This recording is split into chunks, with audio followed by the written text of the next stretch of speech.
前一兩日咧，我喺某個社交媒體上面咧就見到有人講呢條題目啦。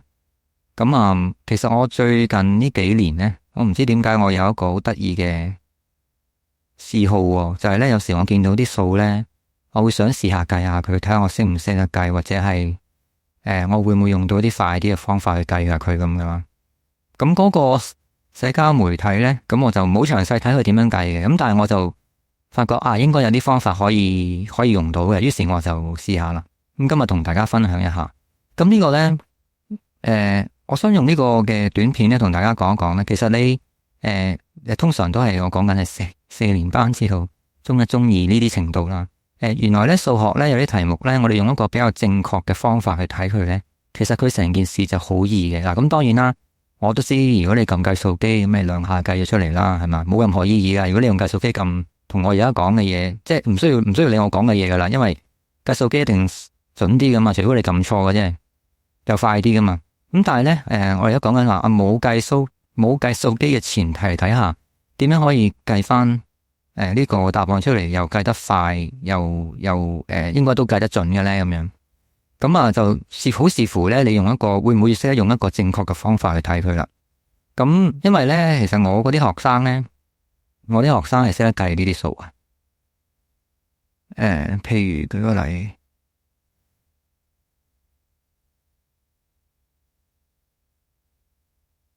我啲學生咧，識嗰啲啦吓，佢應該大概10秒左右咧，10秒左右或者頂多20秒度咧，應該就識得計到呢條數嘅答案。其實係好易嘅，咁就係好在乎我頭先講有冇用一個啱嘅角度去睇呢件事咯。咁我而家我再用翻呢個方法去睇呢條題目啦。咁做一個例子啦。咁可能大家一般過去冇諗過，原來啲題目可以咁做啊。咁嗱，呢度咧，首先咧，我見到呢條題目咧，我第一樣嘢我就留意到咧，佢有啲共通嘅地方，大家有啲3係嘛，又有啲7喺度嘅。咁於是就令到我諗起，咦，其實應該有得做嘅，可以將佢拆散咗佢。嗱，呢度咧，我哋係53乘以87，係咪？乘數53乘以87，好多人咧去諗乘數，淨係會諗乘數咪乘數咯。但係其實咧喺現實裏邊咧，53乘87即係53個87，或者係87個53，兩樣都得嘅。咁我就將呢個拆開佢啦，我就變咗咧係53乘以50加53乘以37。如果我冇記錯咧，呢一類呢啲咁嘅轉來轉去咧，係同我哋一個課題叫做factorization 應該有啲關係嘅。咁但係呢度我唔想用一個咁嘅概念去諗啊，因為通常講到 factorization 嗰啲咧，即係因式分解嗰啲咧，通常啲比較深啲嘅嘢嚟啦。咁但係個概念係好似嘅。嗱，呢度咧，我可能如果大家睇唔明咧，咁我解釋俾你聽。呢度係87個53啊嘛，87個53，亦都可以係53個87啦。咁87個53，我將佢分解咗做53個53。50個53再加37個53。87個53係咪即係50個53再加37個53？常識嚟噶嘛，呢個係。好啦，然之後你再減呢個。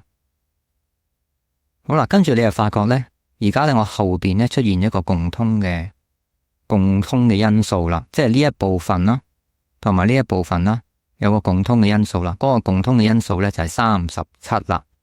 咁咧，跟住咧呢度共通嘅因素37，我哋睇下咯。呢度係53個37減3個37，即係53個37減3個37，即係50個37咯。又係常識嚟啦，係咪？好啦，然之後你睇翻呢度前邊呢度咧係一樣嘅，見唔見到啊？又有個50喺度嘅，咁即係話呢度咧，我哋今次咧就用我哋睇個50啦，即係53個50再加呢個37個50，53個50加37個50咧，即係90個50啦，90個50，咁4500咯，得啦，咁4行咧，好輕鬆咁，又唔需要直式嘅咧，咁就可以計到個答案啦。嗱，呢個就係我頭先所講，會唔會用識唔識得用一個正確嘅角度去睇呢件事？咁當然啦，其實仲有其他方法嘅，亦都未必即係有陣時咧，我哋即刻第一下一望見條題目咧，就即刻諗到呢個方法嘅，我都明白嘅。咁好啦，嗱，我又試多個例子啊，落少少先。好啦，嗱，呢條都係有少少似噶，即係有啲異曲同工之妙啊。咁呢，一樣啦，你會見到呢，有啲好相似嘅係咪？有啲8啊呢啲啦，4啊咁樣啦。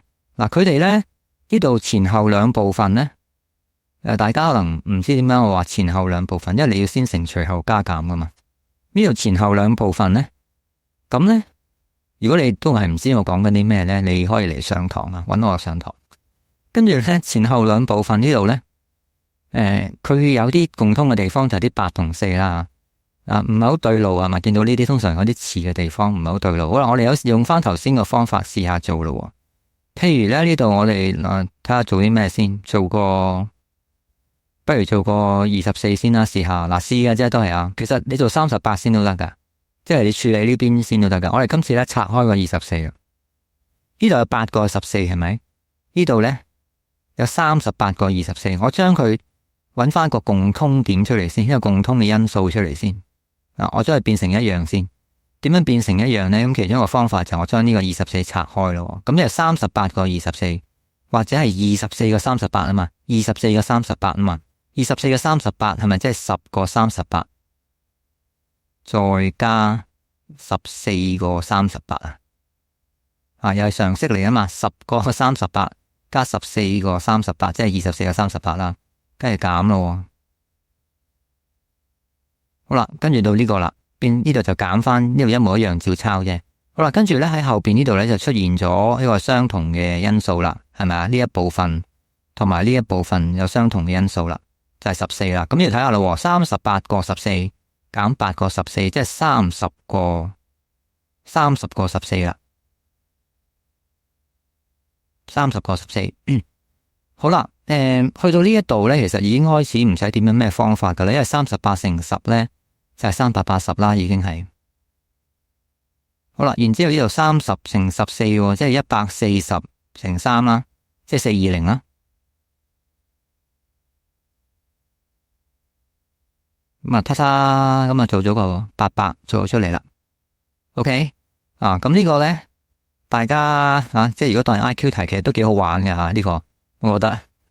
我唔知你哋中唔中意，但係我覺得幾好玩啊呢個，因為覺得好有滿足感啊嘛，又唔係啲好難嘅嘢。咁但係咧，原來咧，我哋真係又唔需要啲咩直式咧，咁樣即係砌下，左砌下，右砌下，跟住又拆下，又砌下，咁啊計到個答案出嚟咯，幾好玩嘅。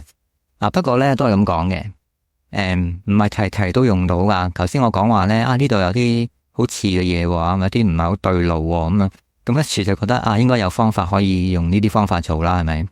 咁但係咧，有陣時你遇見一啲咧唔係咁工整噶嘛，譬如呢啲咁啦，32乘以63啦，32乘以63，其實我個答案計咗喺邊呢？我搵一搵先。咁呢個咧32乘以63，其實係咪都可以用頭先個方法計咧？其實可以嘅，亦都有其他方法可以計嘅。即係譬如舉個例啦，如果我哋咩都唔諗咧。如果你咩都唔諗，其實你可以用一啲你好常見嘅，或者你好熟嘅數字去拆佢啊。譬如呢度32乘63，你唔一定要32乘63噶嘛，你可以咧係即係呢度63個32啦，63個32或者係或者32個63啦。咁視乎你想點拆嘅啫，係咪？咁其中有一種拆法咧就係。我可以譬如63個32咧，我可以咁樣拆嘅，13個32加50個32係咪一樣啫嘛？呢度係乘嚟嘅，乘嚟嘅呢度乘嚟嘅。好啦，咁呢度咧有咩好處咧？呢度咁樣拆，有啲同學咧會知道乘以5咧，其實就好容易計噶嘛。譬如32乘以5係160啦，咁50就1600啦，係咪？係嘛？咁呢度明顯我跳咗一步咯，呢度已經一下跳咗一步咯。咁呢個13乘32咁咪即係320加96咯，係嘛？咁呢度已經係由呢個卜一聲，即係2下就跳咗嚟呢個咯。其實又唔係好難計嘅。我試下會唔會可以用翻頭先個方法啦？因為呢度有個2喺度，大家都有個2。我哋試下喺個二嗰度落手，睇下得唔得先，睇下得唔得先。譬如舉個例啦，呢度32啊，呢度82個14，不如我喺呢度落手，我哋揾翻個32出嚟先，睇下可唔可以揾翻個32出嚟，有冇好處咧？咁樣試下先，不如試下先，我都唔係好知啊。因為你可以有好多種唔同計法噶嘛。嗱，呢度82乘14啦，即係82個14啦，我將佢拆開做32個14加50個14，係咪可以咁拆開？可以咁啊，拆開咗咯。好啦，然之後咧，前邊呢度啦，又寫翻32乘63，咁即係63個32啦。好啦，呢度落63個32加14個32，77個32加50乘14，50乘14有冇得再咩啊？呢度50乘14咧，如果我咧去到呢個位咧，我亦都唔會諗啦，我一定係將佢變做700啦，即刻。因為50乘14咧，即係100個14嘅一半啊嘛，50個14即係100個14嘅一半，100個14咪1400，1400一半咪700咯，係咪？嗱，一樣啦。你如果唔係好知我講緊啲咩咧，你上堂啦可以啊，家長同同學都可以嚟上堂嘅，歡迎大家嚟上堂。好啦，跟住啦，32乘77，我哋就係計呢度啫。32乘77又有多種唔同計法嘅，其中一啲睇下你中意拆邊一個咯。32乘77，不如我哋等我諗下先，不如我哋將佢咁拆啦，32乘70加32乘7啦。一個原因呢，咁樣拆有個好處呢，係因為我計一次我就有兩個數啦嘛，大家都係乘7，不過呢個70，呢個7啫嘛。咁73咪21，721 14啦，73 21 224，應該冇錯啩。好啦，咁呢度呢就2240咯，再加700。咁你見到呢，我哋由呢個本來係乘數嚟噶嘛，乘數好多同學你如果唔做直式呢，接近完全癱瘓嘅。尤其是呢兩位數乘兩位數咁大呢，原來我哋用呢啲方法嚟拆咗佢之後呢，你最尾變咗條加數，加數又唔同咯。加數其實好多同學呢，有時熟嗰啲呢，我都冇我呢啲學生咁熟啊。佢哋嗰啲4、5年班嗰啲，佢哋好快咧，佢就咁望到突然間一下就講到個答案俾我聽，我都未諗到條題目，都未睇到條題目，佢講完即係講個答案俾我聽都有嘅。咁所以呢，其實就易做好多嘅加數，特別係加數，減數難少少啊。加數易啲噶，咁理論上加埋呢3個呢，就係答案啦。咁呢呢度呢，點解突然間又忽發奇想同大家講下呢？一來就貪得意咧，又係貪得意同大家講下啲數學啦。第二呢，其實我想講呢，大家唔知道呢，頭先我哋講嘅呢一啲數呢，我又求其整一條數出嚟啦。我唔記得咗頭先我係咪整咗個類似呢啲啊？譬如咁啦，呢啲數呢，呢一類嘅題目呢，喺香港嘅小學而家係最細，我見過3年班已經有呢啲數啦。3年班已經有咯，咁當然3年班會易啲嘅。而家呢個呢，應該似係4年班級數，都係4年班咋。咁但係呢，奈何有啲同學呢，佢係5年班、6年班都未識計嘅，咁可能中一都未識計嘅。